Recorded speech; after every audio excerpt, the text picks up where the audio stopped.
What's up, everybody? Welcome to the My Wife Loves Wrestling podcast. I'm Miles Weber. I'm wife. She is, and she loves wrestling. I do. I do. So do I. Yeah. It's kind of fun. I don't know if my belly's eating this, but like wearing this shirt pregnant, like The I'm Your Poppy shirt? It has me feeling some type of way. Yeah? Yeah? So I said when I walked in, I was like, it's kind of cool. Because it's like right over where our daughter is resting. Like, well, and just the confusion of like, but you're pregnant and Yeah. you're a poppy. Yeah. So, oh, yeah, you are a Poppy. I need to get the I'm Mommy you do. shirt. You do. That needs to happen too, because I've got the Rhea Ripley one. But no, we are very excited today, as we are every day we get to record this podcast, man. We've got a very special guest. He's a hilarious comedian who travels all around telling hilarious yucks and laugh 'em ups. I want you to give it up for my good friend Eric Escobar. Yeah. Everybody. Yes. Happy to be here. Not Miles' wife, but I do love wrestling. Yes. So this is very exciting. Yeah. 1 out of 2. Boom. You got a belt on. For I got people a belt listening. on. I'm very pink today. I wasn't You're very trying to be pink. pink today, but today's a pink day. It is. Got the pink hat. Got this pink comedy belt. I used to run an open mic where we had a belt for the best joke of the night. Oh, wow. And it was a That. fun thing, and then every comic would sign it. Yeah. And after about a year of an open mic, it just got very beer stained and gross. Oh, yeah. So this is the new belt. Nice. This is the upgrade. It's wonderful. I love it. Every opportunity, let's wear it. You Let's got go. your face on the little plates on the side there? I do. So if it gets stolen, it can only be stolen by bearded, bald, suited men who are maybe wearing a Filipino flag in the back. I love That's it. the rule. That's the Which rule. are the people who tend to steal title belts. That was I hear. most of the open mic, actually. It Yeah. was pretty great. So But you know really, what? if you like make it Someone- where you can have a belt, people will do just about anything. Yeah? Like I was in a league for beer pong, and Oh, yeah. partially only because you got to have title belts. Like if you won it, of like I want a belt.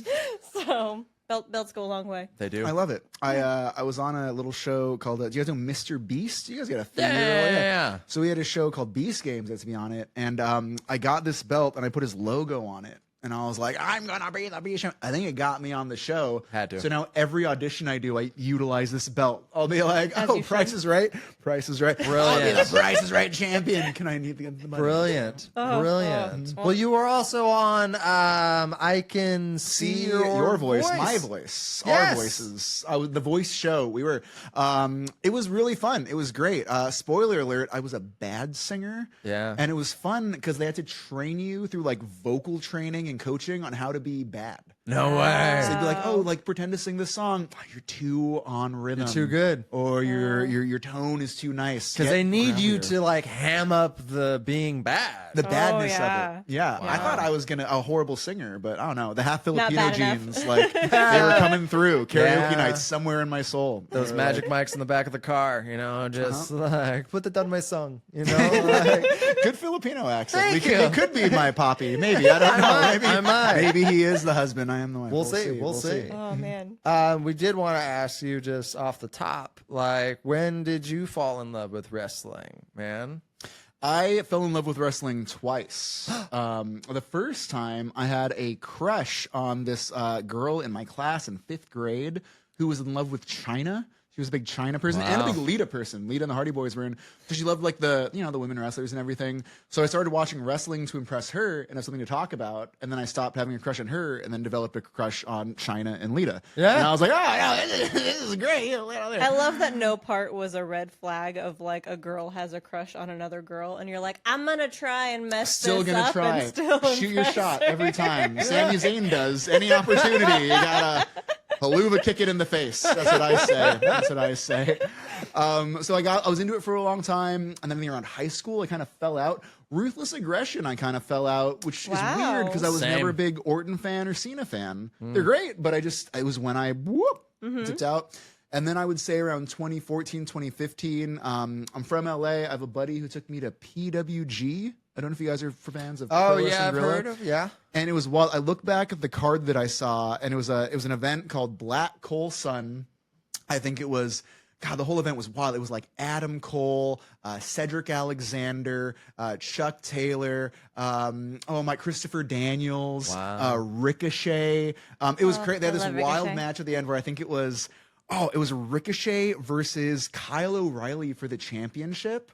But originally it was supposed to be Roderick Strong versus I think Kyle O'Reilly. Man. So they're like, hey, Roderick Strong, he couldn't make it, but we have a great person. It's Ricochet. Everyone pops. It's great. Ricochet, Kyle O'Reilly, great match. Kyle O'Reilly wins. Out of nowhere, the lights go off, comes back on.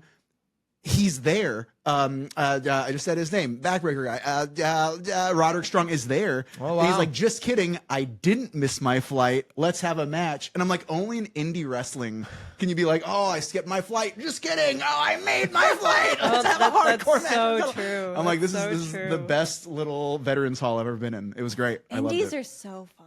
Yeah. Oh, It's it was the such a different best. vibe. It is. Yeah. When we lived in Vegas, we went to FSW a couple times, and it was Yeah. when Karrion Kross was still there. Right before he signed with WWE, yeah. like a few weeks before. Yeah. And then also MVP. MVP was there, and yeah. That was more of a thriller, but you guys Solid. thriller and scary MVP. But it's such a different environment, like because it's so close quarters and Yes. there's so much shit talking because the wrestlers can hear you, and it's so much fun. Well, we brought our friend Chelsea Bierce, and when she found out that heckling was permitted, she's like, "Oh, this is the best." And I'm just like, "Oh yeah, they're right there, man. Yeah. Like, yeah, talk shit." Like, Yeah. It's amazing. When I used to live in Occidental, sort of by Santa Rosa, sort of by San Haspel, and we would drive down to Hood Slam every once in a while, and you would be smoking a joint and then give it to a wrestler, and then mid match they would smoke the joint and they pass it, and I'm like, what? Like, it was wild. Yeah. Like the Amazing. amount of just like, I don't know. I think a big part of comedy that I love so much is the community and the Yeah. connection and the oomph.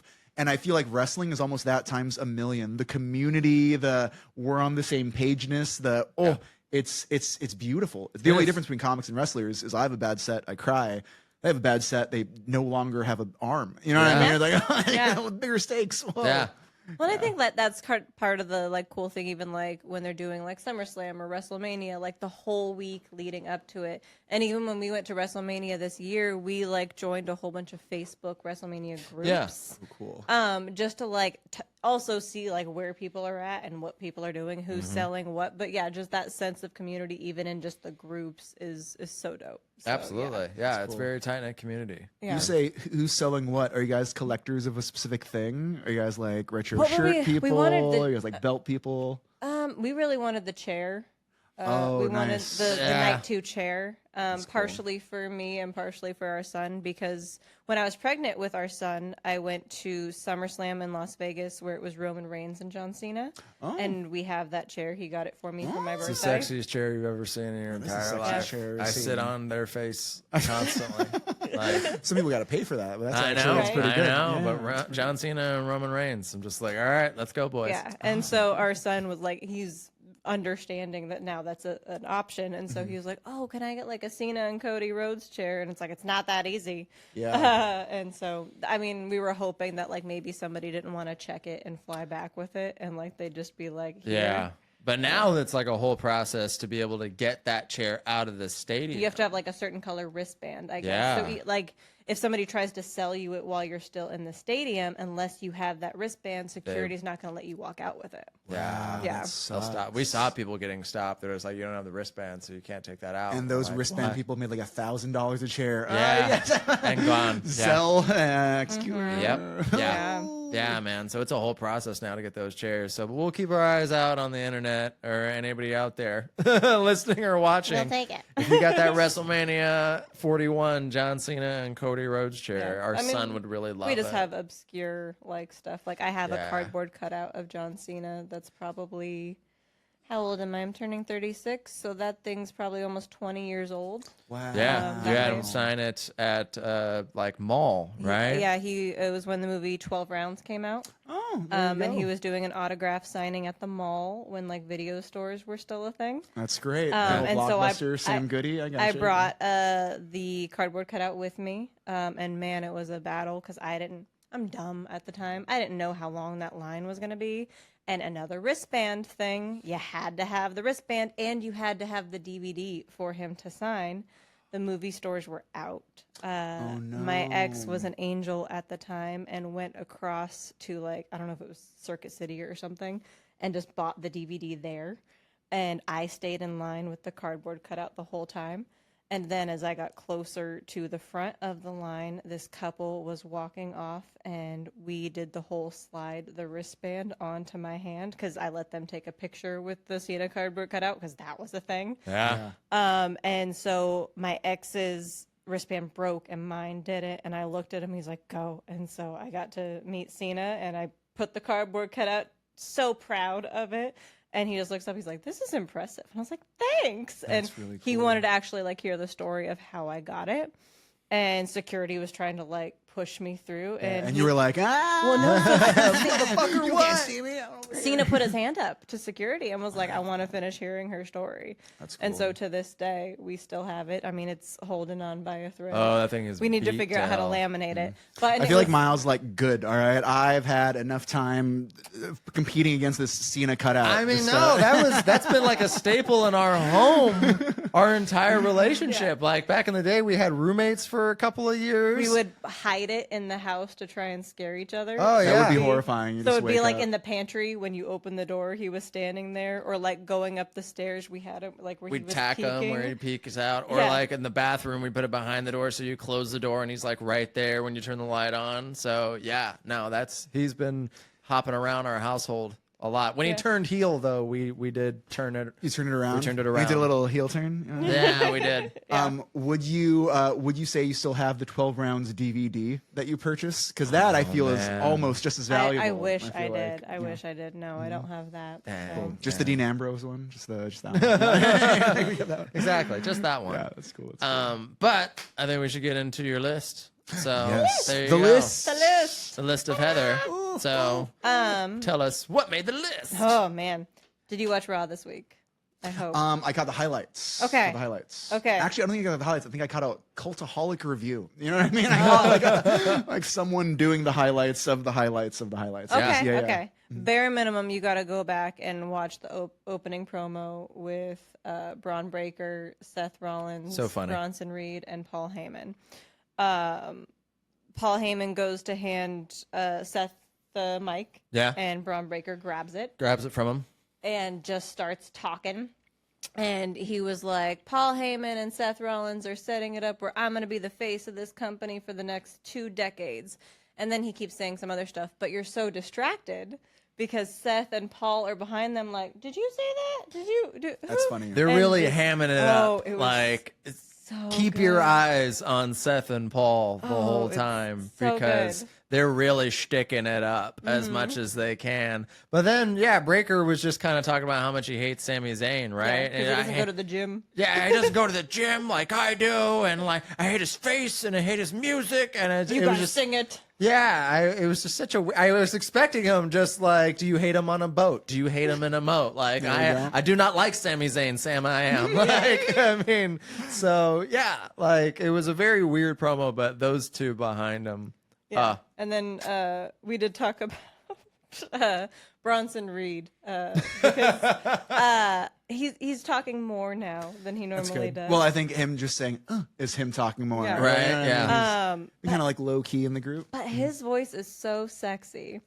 And we were talking about it last If he was on Love Is Blind, those contestants would be furious. The pod opens.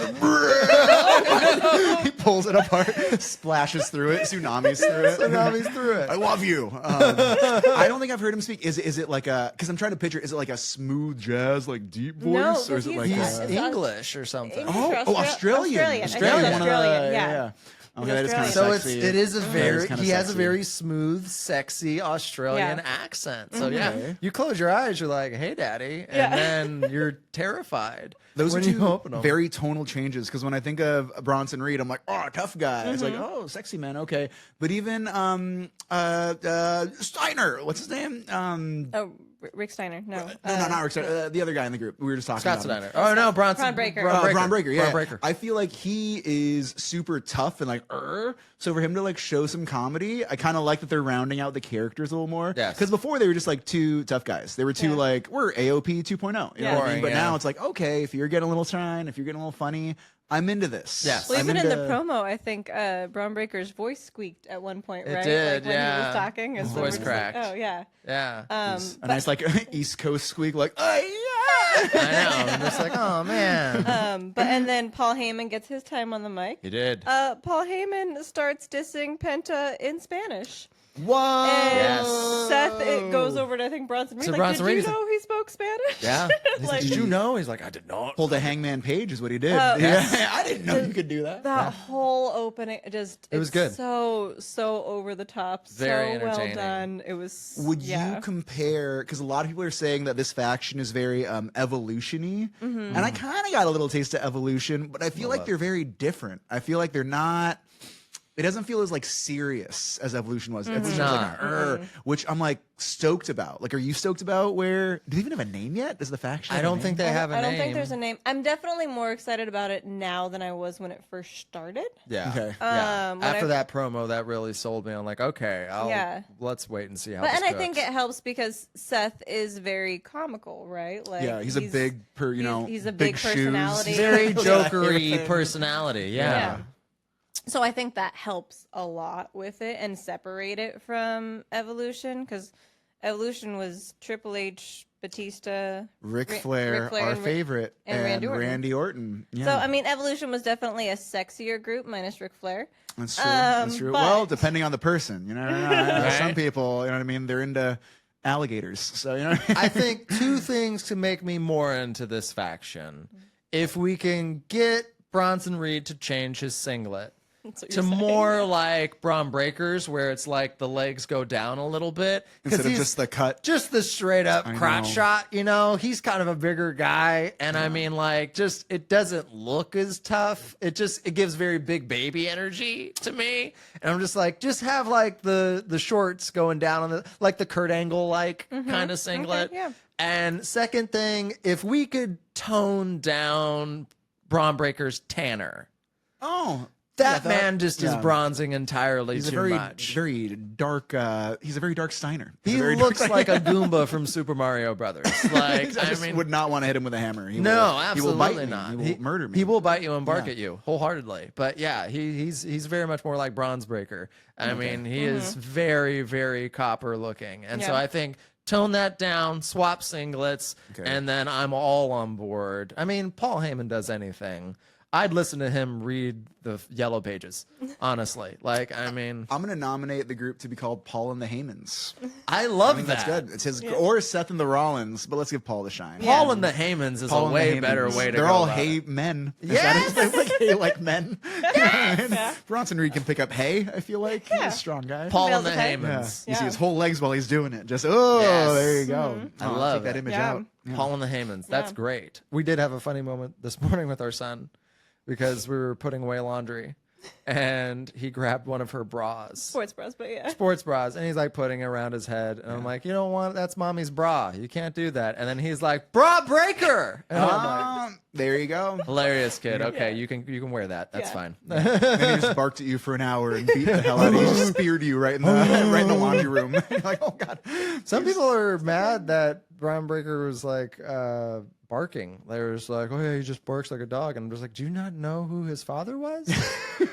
His whole career he barked. You could either do barking or bad math. All right, you have to choose which one. Pick a lane. I'm fine with the Yeah. barking. Yeah, pick a lane. Pick a lane. 32%. All right, what else you got?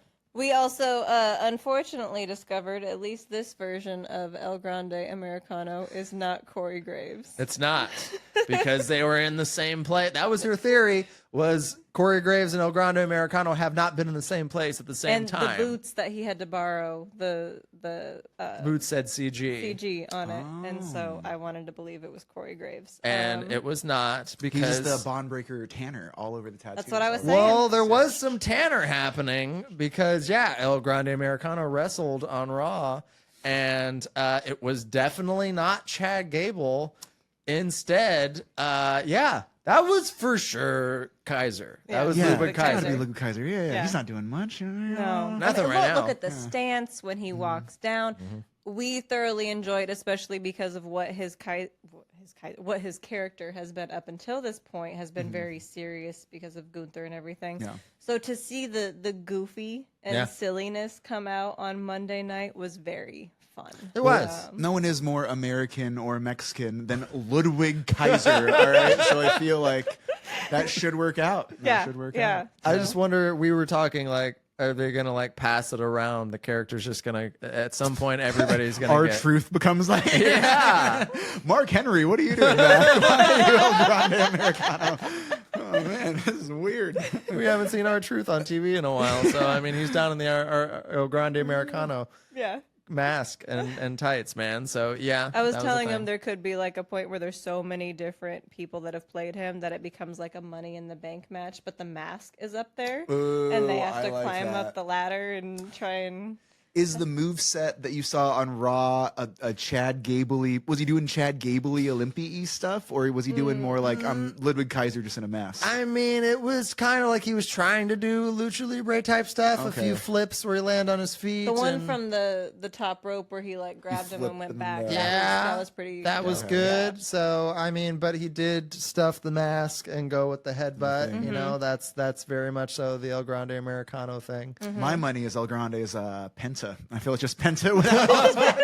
He just takes off the paint, puts on another mask. Have you Oh, no, I'm seen sorry. him without the mask and everything? He has kind of a baby face. He does. Which is He wild. Like, does. you are probably the toughest, Yeah. scariest guy on the roster right now, but without the mask, you're like, oh, hey, what's up? Yeah, dude? You know what I yeah. mean? Yeah. Well, there was somebody because I think it was like he pulled his rental car up, and and so he was getting out and did the thing, and somebody was like, "Well, don't like completely break kayfabe," and he's like, "He can't drive in that mask, y'all." Yeah. Like, Ray he still Mysterio has to does. be a person. I mean, Ray Mysterio wears that mask all the time. Like wild. he is constantly wearing And that it's thing. wild because in WCW, he lost it early. He lost it wasn't like early. we just found out. Like the No. internet came out and we're like, oh, that's what it looks like. It's like, no, he like showed everyone. And you're like, I'm gonna go. I'm gonna put this I back think on. he was in the movie Ready to Rumble without the mask. Oh, interesting. So yeah, like I remember that movie Okay. in like the year 2000 or something like that. Like right before they had to sell, they were hoping that having a movie with put him back on the map. yeah, and it did not do that. No, it did not. So yeah, that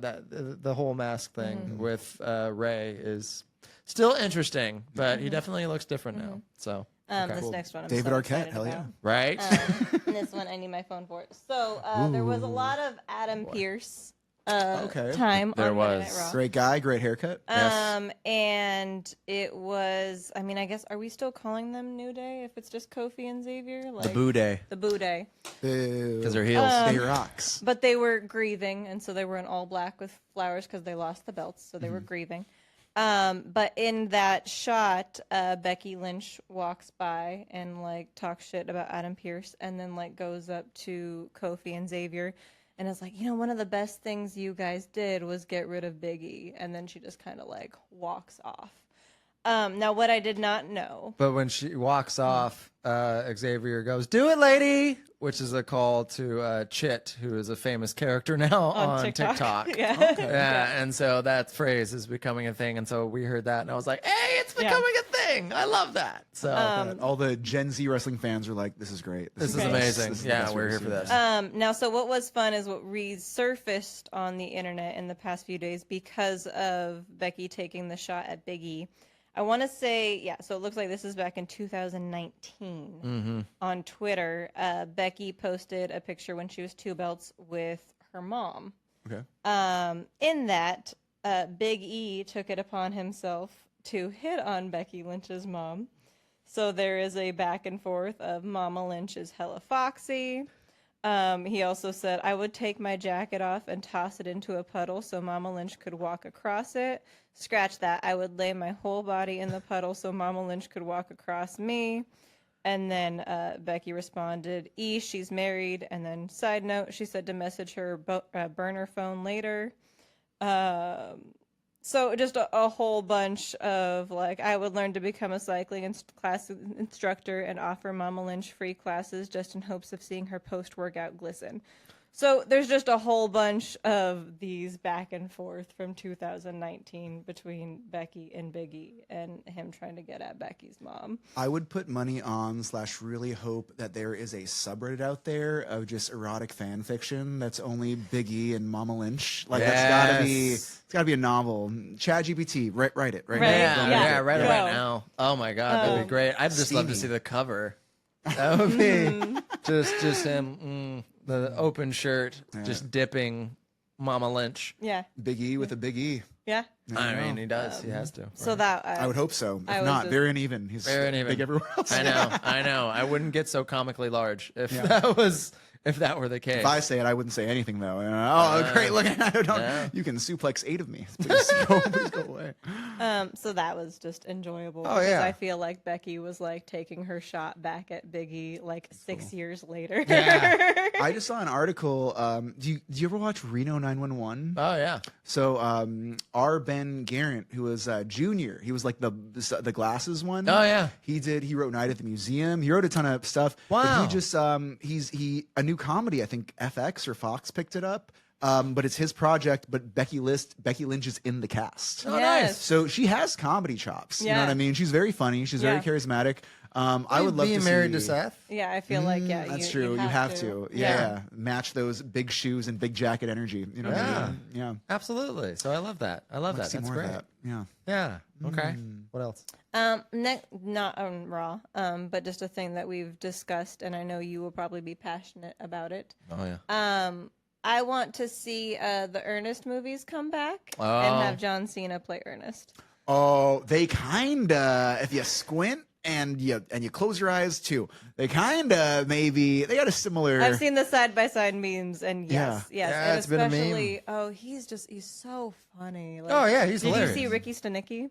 No. I Oh, didn't. Hilarious. watch Great. that. Oh, so good. Yeah. His I mean, his he's- range is insane. Like it's come a long way. It really has. But I mean, yeah, he's so funny. Yeah. And I mean, I feel like early on he was taking like in Trainwreck, that one movie. Character. He was really Peacemaker is very Peacemaker's funny. very, very Yeah. funny, and so his improv chops are great. But yeah, that's been a meme that's been shared as just like a side by side of him and Ernest because they're like, oh, he's kind of aging to where he's very Jim Varney esque, and I'm a massive Ernest fan from the '90s and '80s, and so. Yeah, I think that would be great. Just John Cena, like, hey, Vern, like that'd be great. I feel like he's so muscly, but then Batista was also super muscly, and he slimmed down like crazy. And he Yes. looks like a regular because he was like, oh, I want to like get more roles that aren't just like, Yeah. "Rawr." So imagine seeing in a year post retirement, he just like looks like a regular dude, loses the mass. He could totally be like a.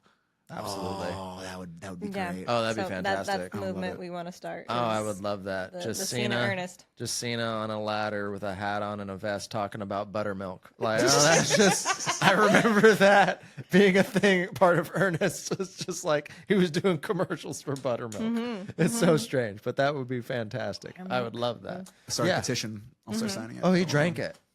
My Yeah. grandpa drank buttermilk, and like it was like a thing, like, and he would like out of the fridge, and now like knowing everything about buttermilk, I'm like, Jeez, yeah, I have IBS. I feel like I look at like a drop of ice cream and I'm like, yeah. if I drank buttermilk, I would be dead for 4 days. Yeah. Oh, dear And then Lord. come back to life, just fully cleansed. Fully cleansed. yeah, maybe that's the trick. I think That that's might that's my diet. Just eat a ton of dairy and then just never leave the toilet. Right. Lose all the weight. Yeah. Exactly. Last one I have on my list before we get back to questions. Did you watch the Randy Orton interview on Stephanie McMahon's podcast? It's queued up. So I drove up from Anaheim. It's like Yeah. a 6-hour drive to be here. I'm on my way up to Oregon, and that is queued up in my YouTube downloads. Oh, okay. So listen. It's Yeah. they talk about such real shit, and They it do. is so exciting. what's the podcast called? Like, it's not Let's Talk About It. That's the Cody Rhodes. That's Cody Rhodes. What do you want one. to talk about? Tell me your Tell me- story. or something. Yeah, that sounds about right. Yeah. All right, cool. And so, yeah, they talked for like a good hour and a half, I want to say. It was a long podcast, but he choked up, man. Yeah, he a couple teared, times, He yeah. did. He teared up a couple times when he was like talking about like his Mental health mental and- health. Like he was talking about being. I think it was so important because he talked about being insecure and getting in his head and like having Panic panic attacks, attacks about like if he could still keep doing this, and like so he just started getting in his head and like having trouble sleeping and all this stuff, and he struggled with that for years, and he was on medication for it and everything. And just I looked at her and I'm like, you can't escape it. Like we, No matter where you're at. we romanticize that. Ah, man, when I get the status and the money and Everything's everything, great. everything's fine. great. How could it not be? And it's just like, nah, man, you're just gonna have keeping that up becomes the new stress of just like public persona. Are you able to deliver that quality every time, which is not realistic? And so like it was really important to see for me, and I think other guys who struggle with anxiety and such issues and things like that, to be able to see Randy Orton get emotional about having panic attacks and everything like that. And I'm just like, oh man, I mean, if it's him and he can't escape it, you've really got to just enjoy the moment as best you can, man, because there's always going to be, different problems and different things that you're always facing. So that was important, talking about his kids and, being a dad and everything. And how far like he's come like as a person, because I feel like he's been very open about his growth as a person. Yes. And, him being an asshole in the past, and he was saying like wrestlers always bring up like stories of shit he did, and so I think it was cool to like see how much growth he's had in everything, and he been eating. So He has been eaten. I love an arc. You know what I mean? I like he could be someone who's like really charming and cool, but there's almost something more powerful where like, oh, you were a huge douchebag, you were horrible, you're an asshole, and you came around and you're like, oh, here's how I can be a better person. It's almost like more. Ooh. We talked about like kind of the correlation between like comedy and wrestling, how they're kind of similar earlier. But in a weird way, I feel like if I were to have like a great weekend and every show is great, and that high becomes my norm, it's hard to kind of like regular life is weird because you're on such a high all the time. And I feel like wrestling is that times X amount. Because think about it, like 3 times, 4 times a week, you have thousands of people Arenas. just cheering for you. Yeah. How do you like go to the grocery store and get the same like adrenaline rush of they have it with pulp now? You know what I mean? Like it's hard to like little things are harder to get you that little like woo. And I can only imagine being a Randy Orton level of fame and dealing with that and getting all that praise and that's just your life, and that becomes your baseline, and then just everyone else's baseline is here. Like it's a wild thing to consider, like people in that light. And in that well, work. I think that was even what were we listening to that Cena was on, and we were finding out like Cena goes to the barber and he waits if somebody's in the chair, and he just sits there and waits his turn, and like still does like normal person shit. He doesn't walk around with security. And so I think that's part of trying to keep your feet grounded when you have all of that going on. But inversely, he also talked about something that I think is similar to what you just touched on, which is like if you're reaching new highs and that becomes your new ceiling, like everything down below kind of becomes this like, oh, well, how do I find the joy in that? If this is the new high, you're always chasing that and you can't live up there. That's insane. And so, but Cena had talked about like, cause they asked him like, when was the last time like you like bombed and like doing a thing where you felt like it wasn't good. And so the threshold for bombing for him was just like, oh, he's like a couple weeks ago in Lexington, Kentucky. And mind you, this was a promo he cut on SmackDown where she messaged me and was like, because I was, I think I was on the road. You were at a show. Yeah, I was at a show. And she was just like, the promo that Cena just cut may have been the best I've ever seen him cut. And he was referring to that promo as a bomb for him. And he's just like, the crowd wasn't into it. They couldn't wait for it to be over. They were booing me. I know I'm a heel, but still, like, they just weren't. I thought it was going to go over better, and it didn't, And so I consider that a horrible bomb. And we're just like, man. So like, the more you climb up the ladder, your definition of what falling short, what bombing is, like, it's like with comedy where it's like the better you get, a bomb is like you get a room full of smilers. Like they're having as much fun as they possibly can. For you, though, the bar you usually clear, and that's something you got to be like, I bombed on that one. That wasn't good. But for them, it was the best show they've ever seen. They loved it. That's the most annoying thing, though. You stand at the end of your show at your merch table trying to sell a lighter or a shirt, and be like, no one's gonna come up to me. They hated me.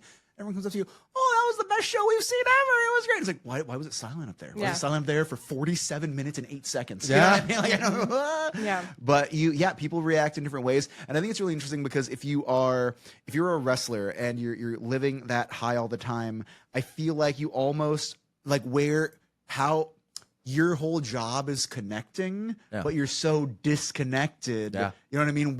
How do you find those, go to the barber or whatever, like how do you find those normal, just like, how can I stay grounded? Which I don't know how to stay grounded when you're doing, 4 shows a night for 10,000 people in arenas. Yeah. Like, oh God, that sounds...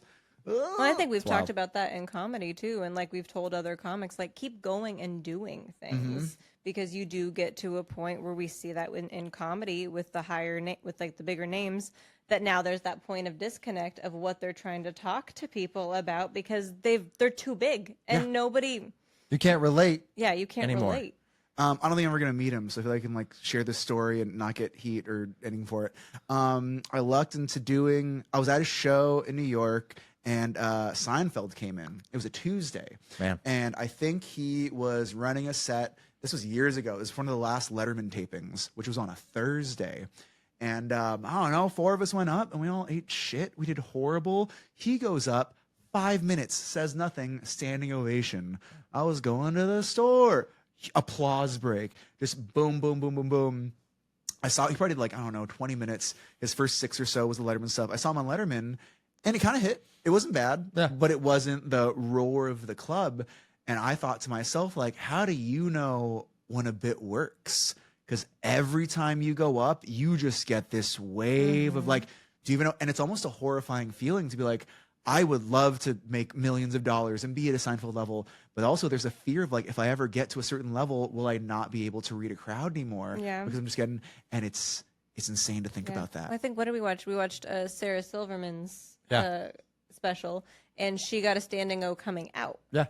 And we were even saying like, well, now you have to leave on that. Yeah. Like, or better. Yeah. Yeah. Well, she said that, didn't she? Yeah. She's just like, okay, you started with that. And so anything short of that now is going to be like a personal slide against me as a human being to my core. Like, I need that energy coming out. But to your point, yeah, that's very real. How do you know how to? I think Bill Burr said it once. He's like, there's something. It's why he still goes to open mics to try stuff out. He's like, there's something to be said about having to get them. And like, if a crowd doesn't give a shit about who you are, you got to get them. You got to convince them that you are funny and that your stuff is universal and that you're going to be able to take them on this ride, and you got to quiet their minds, man. And so there's something to be said about getting them, and that's why Burr still hits open mics. He's like, I got to go someplace where nobody knows or cares who I am, so that way I can try and run stuff and see if it's really funny, because my fans are just going to laugh all the time at whatever it is I'm saying. And that's a wild thing to contemplate. It's like the comedy version of Yes Men. Like, I would recommend to Mr. William Burr go out and buy a El Grande Americano mask. Yes. Do some drop-in sets. That's no what one's I was going to know. thinking, No one's going to know. Yeah, just get some spray tan. It'll be wonderful. That's what you have to do. That is. That is.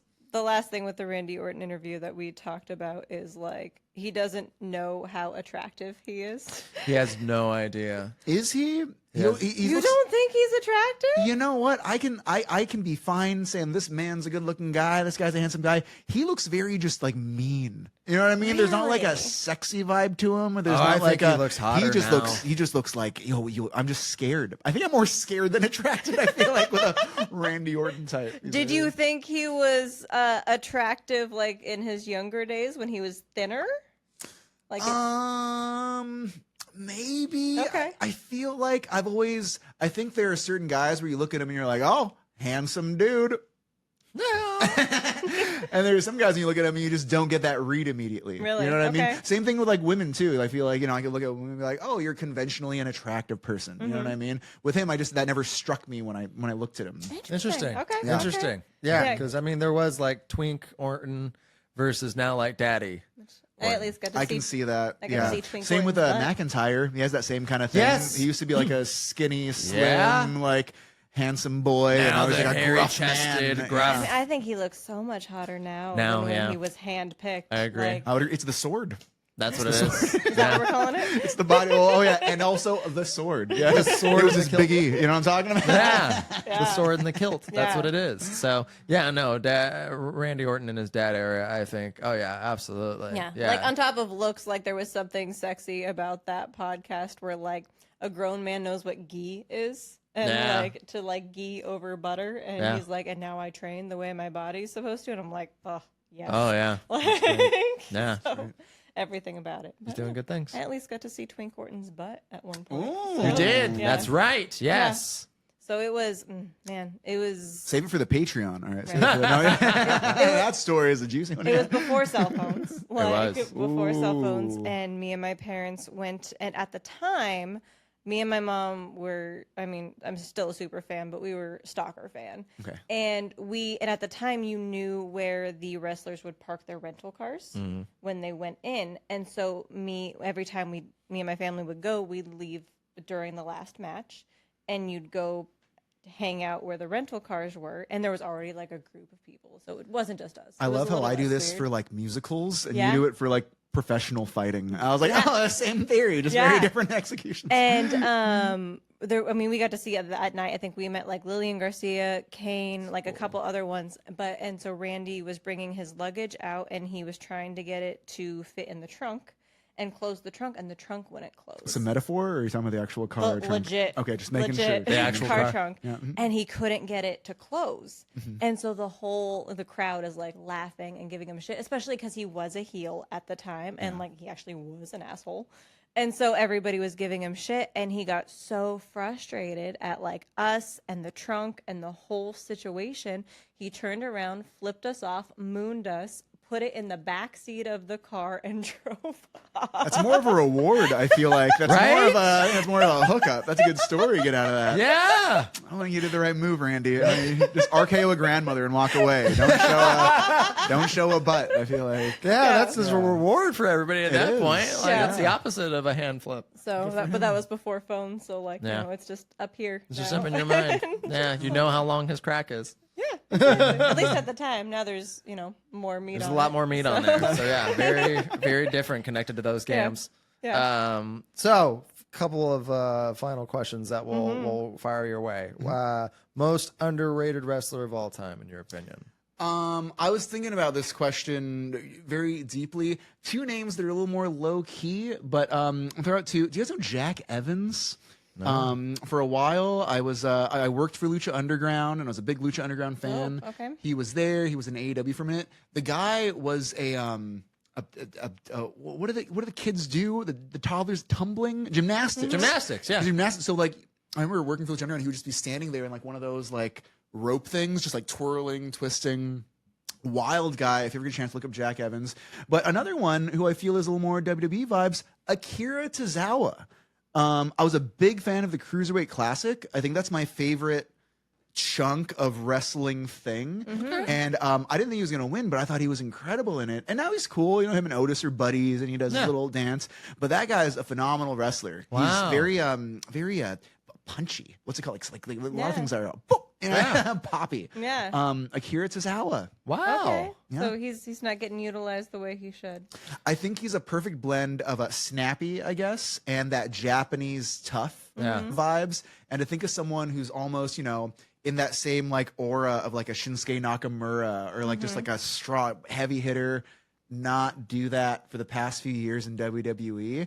I feel like it's he's underrated. You have a vicious man on your hands. Well, didn't they cut Otis? They did just cut Yeah, Otis. they They cut Otis Yeah, recently, I which read is that. so sad because that's I heartbreaking. wanted him to get a push so bad because Money he's in the great. Bank. They did nothing with that. I Remember? I was know. like, this is going to be his time. And it wasn't. I was so disappointed. But so I don't even know that he's gonna get the push because Otis is gone. I can bring it out. It's right over there. I brought a couple shirts for this trip, and I was like, oh, I got the wrestling ones for this one. I have a heavy machinery shirt. Oh, In dude. the other room, yeah. See? Otis and Tucker. See? Always been a big Otis fan. Yeah, man, love me some Otis. Absolutely, I think. Love me a he's- Caterpillar.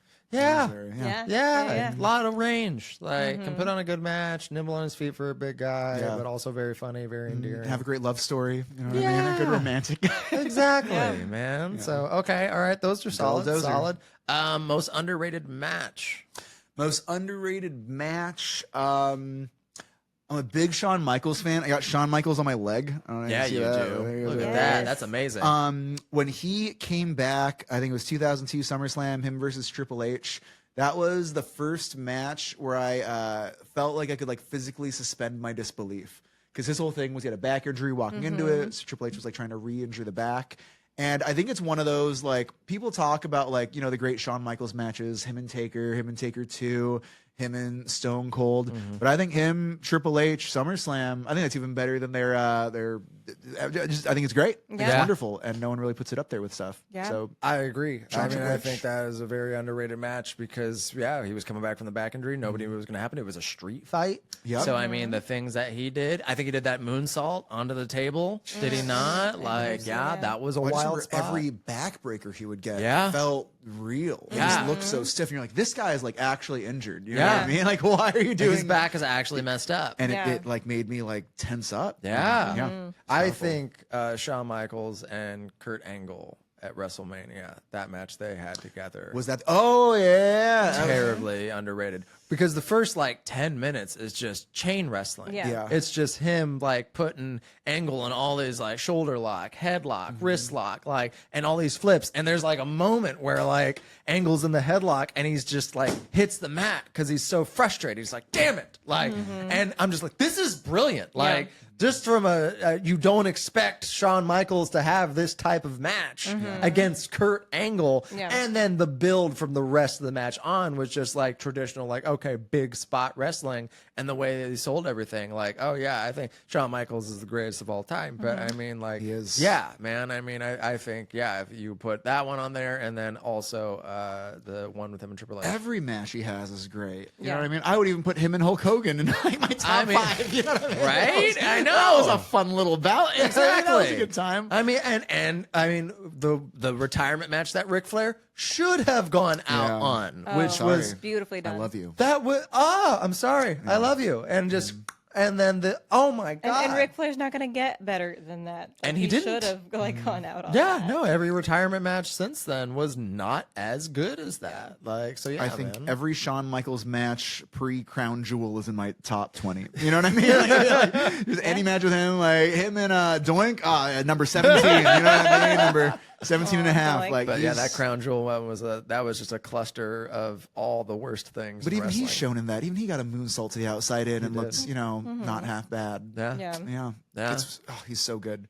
Also, just every Royal Rumble, everyone gives WrestleMania the big, I'm like, yeah. no, the Royal Rumble is the number one thing I look forward to every year.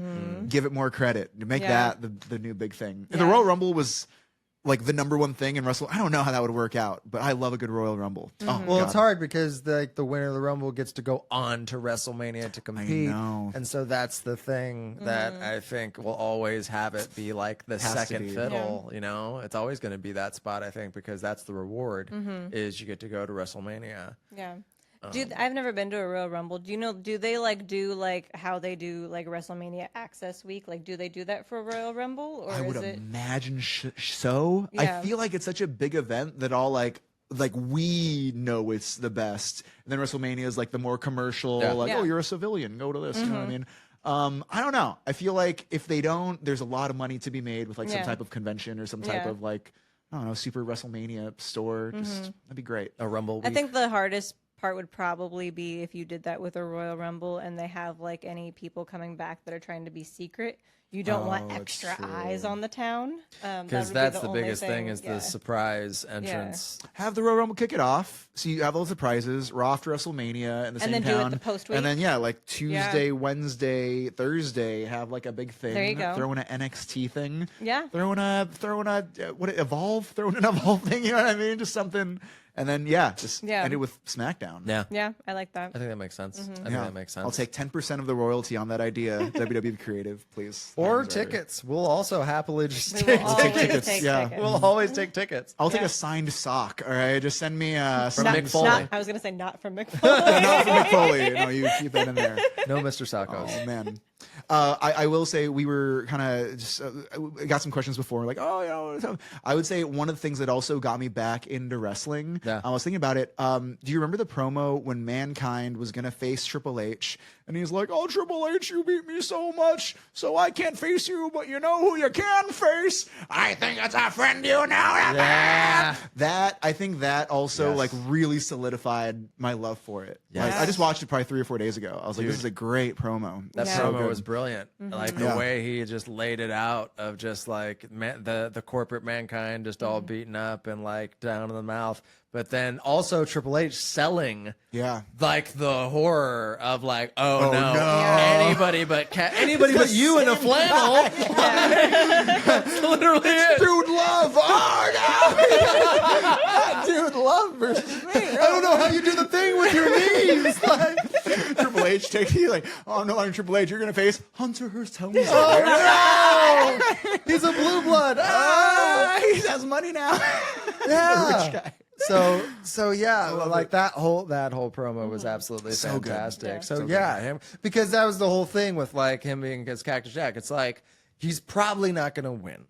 Like, but you're gonna leave that match a different human being because that's like you're gonna earn that win that you're gonna get. But you're gonna get close to dying. Like you're gonna lose a lot of blood Yeah. in that match, and so yeah. Mankind's whole bit was like you just take it. You know what I mean? Yeah. You just take so much. Yes. But in a weird way, pre WWE, ECW or whatever, you know what I mean? Cactus Jack, he took it, but he also gave it. Give it back. So it was so interesting to be like, oh my God, this whole character you have of Mankind, that's his whole bit. But Yeah. you just whoop, oh my God, now he's the one who gives Now it he's the one and who takes gives it. Yes. Wow, that's beautiful. And Dude Love kind of just didn't do much. But we love him. Yeah. We love him. Great But we love- dancer. yeah. Great dancer. Yeah, absolutely. Great tag partner. Great right? tag partner. Yeah. You want to fire out the last question? Yeah, last one. So, if you could make up your own like wrestling persona and name, what would it be?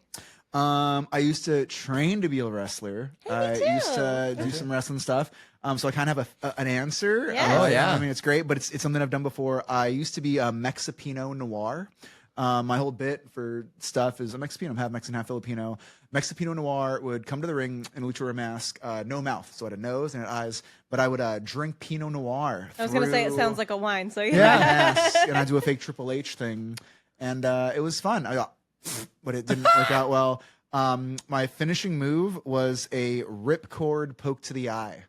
So I would grab your arm, just like Seth used to do with a knee, only instead of a knee, you got your eye poked. Wow. Never won. But you know what? It was like I never booked to win. Not the eye poke? That never Not the got eye you a poke, win? Never. It was the ripcord that really got you. I'm dizzy. Oh, am my eye. There's a wonderful show called The Kevin Lang Show, and they had a wrestler episode, and I actually got to do it where I did the ripcord eye poke on a guy, and he sold it so great. And I was like, man, this feels so good. Because usually an eye poke's just like, ow, what'd you do? Yeah. But this guy like fell on the floor. He was flailing. And I'm like, this is the peak of my wrestling existence. Can't go back from this. I mean, I think we should try and figure out how to at least get you like a wine label made with Yeah. that I love on it, that. and like you in the mask and everything. Absolutely. So- I would drink a Mexipino Noir. I mean, yeah. the, It's a $2 Chuck just with a sticky note on it. Just a little thing. I mean, the Bellas got their speakeasy in Napa, so we'll just see if they can do a Ooh, I'll hit 'em up. little, That is little not case far for from you. here, Yeah. man. Mine's more of a Talari brand, all right? No disrespect to them, but you know what I mean? Not